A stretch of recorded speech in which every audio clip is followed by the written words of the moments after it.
ছবিটা দেখে রাজস্থানের কোনো গ্রাম ভেবে আপনার ভুল হতেই পারে, কিন্তু বাস্তবে তা নয়। এ ছবি এই বাংলার, আরো সহজভাবে বললে এ ছবি বাঁকুড়ার ছাতনার প্রত্যন্ত গ্রাম গুনিয়াদার। 2025 সালে পৌঁছেও স্থানীয় আররা গ্রাম পঞ্চায়েতের আদিবাসী প্রধান এই গ্রামের মানুষ স্থানীয় নদী থেকে এভাবেই পানীয় জল সংগ্রহ করে দিন যাপন করেন। এই খবর শুনে আপনি বিচলিত হতে পারেন, কিন্তু বোধহয় বিচলিত নন প্রশাসনের কর্তা ব্যক্তিরা। না হলে কেনই বা দিনের পর দিন এভাবে দীর্ঘ মেঠো পথ বেয়ে পানীয় জল সংগ্রহ করতে হবে দিন আনা দিন খাওয়া পরিবারের এই মানুষগুলিকে?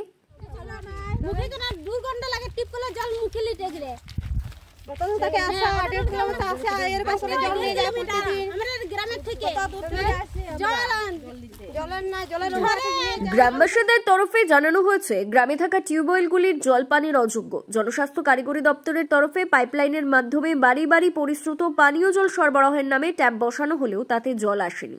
বিষয়টি বারবার স্থানীয় গ্রাম পঞ্চায়েত থেকে শাসক দলের নেতাদের জানিয়েও সমস্যার সমাধান হয়নি। ফলে জীবন ধারণের তাগিদে 1.5 কিলোমিটার পায়ে হেঁটে মাথায় করে নিয়ে আসা নদীর জলই এখন তাদের ভরসা বলে গ্রামের মহিলারা জানিয়েছেন। গ্রামের টিপ কল আছে, টাইম কলছে, তাও জল আসছে না, তাই আমরা নদী থেকে জলটা নিয়ে যাচ্ছি। এইটা ডাঙ্গারান্ডু বলে, 1.5 কিলোমিটার হবে। হ্যাঁ স্যার, আসতে হবে, কষ্ট করে তো আসতে হবে, খেতে হবে, তো তাই আমরা কষ্ট করে নিয়ে যাই। স্যার কি জানে কি কি আছে জলে, সেটা আমরা কি করে জানি? কোন মানে পাখিগুলো মতে পারে জলে, বা গরু ছাগল মতে পারে, তার জন্য আমরা এই জলটাই খাই। স্যার হতে পারে, আমরা কি করে জানি? তা আমরা খাচ্ছি এই জলটাই। সেগুলো স্যারের উপর স্যার খারাপ জল বেরোচ্ছে, তাহলে আমরা খেতে পাচ্ছি না। আমরা ভালো হতে চাই, মানে খারাপ জলটা চাই, ভালো জল চাই, সাবমার্সিবলটা আমরা চাই, ফিল্টার মেশিনটা আমাদের চাই, বাস ওটাই। কষ্ট হয়, কিন্তু কি করব, কষ্ট করে নিয়ে যেতে হবে। আমাদের গ্রামে যে টিউবওয়েল আছে সেটা অনেক দুর্গন্ধর জল, সেটা আমি মুখে পান করতে পারি না, আর টাইম কলটা ঠিক মতো আসে না, তার জন্য আমরা নদী থেকে জল আনি পর খাই। সেটা স্যার আমরা তো জানি না, তো কটা দূর থেকে জলটা আসছে, সে সাথে জল নেই আমাদের গ্রামে।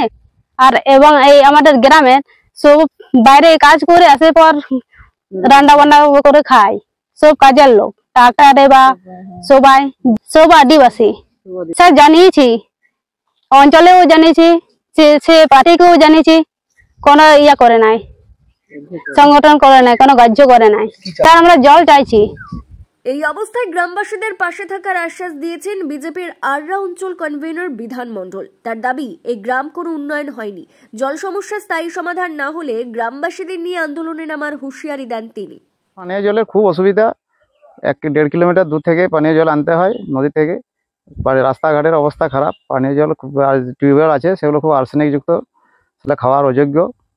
তো আমরা চাই যাতে এর পরিবর্তন হোক, পরিবর্তন হয়ে পর আমাদের এই আদিবাসী এলাকায় যাতে উন্নয়ন হয়, জলের ব্যবস্থা করা। তার জন্য দেখছেন তো আপনারা, সচক্ষে দেখতে পাচ্ছেন যে কি উন্নয়ন করেছে। এতে গ্রামটা, পঞ্চায়েতে গ্রামটাই মুছে গেছিল, পঞ্চায়েতে গুনিয়াদা বলে কোনো গ্রামেই আমাদের নেই।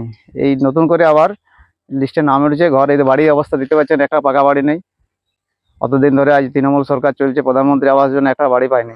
যাক, যদি কোনো সুরে না হয় তখন আন্দোলনে নামতে বাধ্য হব।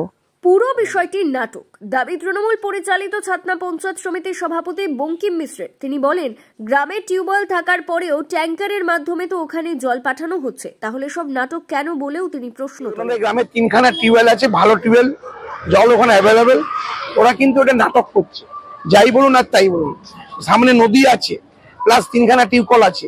এই জলের ব্যাপারটা নিয়ে মেয়েরা এলো, ওদিকে আমি বাঁকুড়াতে 16 জন মহিলাকে নিয়ে এসে আমাদের কোর্টের সামনে যে হোটেলটা আছে, ভাত মাছের ঝোল খাইয়ে ডিএমকে ওরা জলের জন্য বললো, এই রাস্তার জন্য। পরবর্তীকালে ওরা আবার নাটক করার জন্য খবর করছে যে আমাদের জল নেই। তো আমাদেরকে তো একবারও বলেনি যে জল দরকার। প্লাস আমরা তা সত্ত্বেও আররা অঞ্চলে প্রায় বুনিয়াদা গ্রামও টাঙ্কিতে করে জল সব গ্রামেই পাঠাচ্ছি, মোটামুটি আমাদের ভিডিও পাঠাচ্ছি। ব্যুরো রিপোর্ট, দক্ষিণ বাঁকুড়া দর্পণ, ছাতনা।